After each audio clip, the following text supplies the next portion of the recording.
To me, Jesus was the God of the Gentiles to the Christians, and it's not something Jewish people would embrace. In fact, my grandmother told me, beware of Christians, they kill their own. So if they'll kill their own, they'll certainly kill us. When I was growing up, my father was like a god to me. I wanted to be just like him. But we weren't getting along for a while, and on this day we got in a bad argument, and I remember screaming at him and running out of the house. I was so angry. 30 seconds later, my brothers called me in to come back in, and he was laying on the floor, and I turned him over, and as I turned him over, he took his last breath, and I just remember just screaming out, "Forgive me, forgive me." I killed my father, and I was just devastated.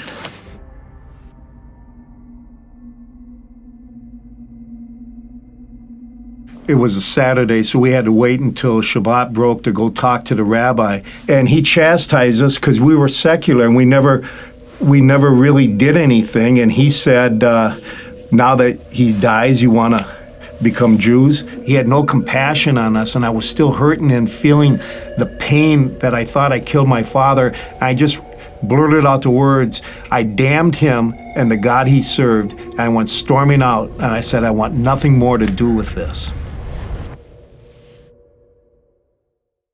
My grandfather would have me sit on his lap, and he would tell me about life in the old country, which was Russia.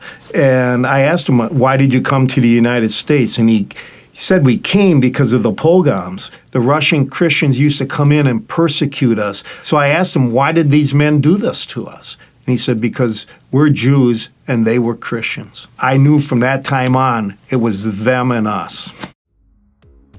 My goal in life was to earn a lot of money, because if I had money, I would have power. If I had power, I would have influence. So I'm working for my goal of money, and I'm working hard every day. And I was talking with a respected businessman, and he was talking about meaning and purpose. And he said, you have to have meaning and purpose in your life, and it's got to be more than money. That was shocking to me. Then he went on and said that the billionaire J. Paul Getty said on his dying deathbed, he would trade all his billions for a happy home life. It's kind of like I'm told that in a dog race, they teach the dogs to chase the rabbit, but if they catch the rabbit, they'll realize that it's a fake and they won't chase it anymore. And that's what happened to me with my goal. I got punched in the stomach, and I couldn't chase that anymore. During this time, my college roommate and my best friend found a newfound faith in Jesus. I just wanted to choke him. I was so frustrated with him. He was a successful businessman. In college, he was the first All-American hockey player we ever had at our college. He broke everything I thought about a Christian. He wasn't weak. He wasn't a loser.